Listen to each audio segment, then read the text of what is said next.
الطباخ خرب طاسة مرقة كاملة بالغلط. الكل اتفاجئ. المرقة دي كانت واخدة 6 ساعات عشان تتحضر. في اللحظة دي مدير المطعم دخل على السرعة بيطلب من المطبخ يخرج الأطباق. لما شاف اللي حصل اتوتر. ولما كان هيطرد الطباخ الكبير منعه. قال للمدير يهدي الضيوف الأول وأصر إن هو هيتصرف في كل حاجة. الطباخ الكبير طلع سكاكينه الخاصة ونزع العظام والجلد من ساق الدجاجة بمهارة، بعدين قطع الخضار بسرعة رهيبة. وكل واحد كان بيتفرج في حيرة.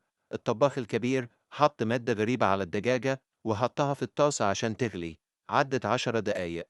الطباخ الكبير طلع المرقة الجاهزة. اتجربت على طول بجهاز فحص الطعام. بعد ما اتذوقوها الكل اتصدم. كانت طعمها أحلى بكتير من المرقة اللي أخدت 6 ساعات في تحضيرها. سألوا الطباخ الكبير عملها ازاي.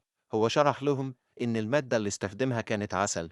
المركبات الفريدة في العسل مش بس بتطري اللحم، لكن كمان بتستخرج المغذيات من العظام بشكل أسرع بكتير، وبتقلل وقت الطبخ، وفي نفس الوقت بتخلي القوام أغنى وأنعم.